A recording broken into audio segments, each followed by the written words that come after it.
Hi guys! For today's video, ang pag-uusapan natin ay tungkol sa problem solving involving sets. So we have here the Venn diagram which shows the result of the math test and science test of 7 Rizal. Now we have the following questions and gagamitin natin tong Venn diagram to answer all of this. Now let's start with the first question. How many passed the math test? So, ilan daw ang pumasa ng math test? Looking at our Venn diagram, tingnan natin yung circle ni math. So, we have here this circle. So, ilan lahat ang pumasa sa math test? Tingnan nyo yung circle ni math.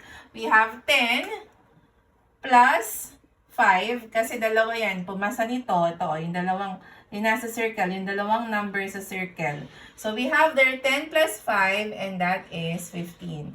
So, lahat ng pumasa sa math test ay 15. Now, let's have the second one. How many passed the math test only? Ilan daw yung pumasa lang ng math? Kasi may word tayong only. Now, looking at our Venn diagram, paano kaya natin titignan ilan yung pumasa sa math lang? So, tatakpan natin tong circle ni science. So, ang pumasa lang dyan ay 10. Kasi itong 5 ay pumasa ng math, pumasa din ng science. Pero ang kailangan lang natin ay pumasa lang ng math. So, obviously, ilan lang siya? Yan ay 10 lamang. Okay?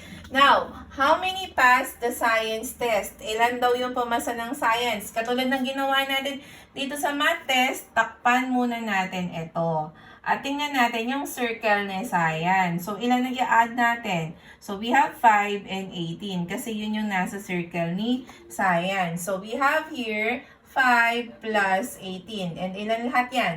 We have 23. So, lahat ng nakapasa ng science test ay 23. Now, for question number 4, how many passed the science test only? O, ang kailangan lang natin pumasa ng science lang. So, tatakpan natin to. Tingnan natin ilan lang yung pumasa ng science.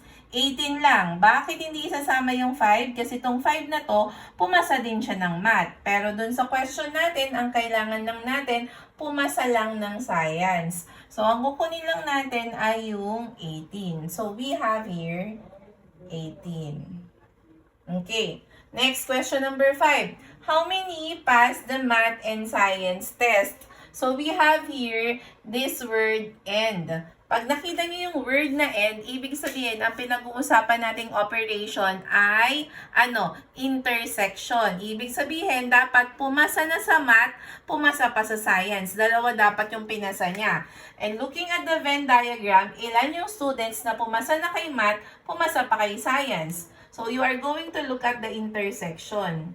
Ilan yun? Eto yun, di ba? Sila yung pumasa na ng math, pumasa pa ng science. So, we have there 5. Okay? Now, how many passed the math or science test? Since we are having or, ang clue naman natin pag or the operation that we do when we deal with the word or is yung union. Ibig sabihin, di ba pag union, pagsasamahin sila. So, if we are going to combine yung pumasa sa math and science, we will have 10k plus 5 plus 18. Ilan lahat yan? So, we have 18 plus 10, we have 28 plus 5, that's 33. So, lahat-lahat ito ay 33. Now, last question. How many didn't pass the 2 tests? Ilan kaya yung hindi pumasa?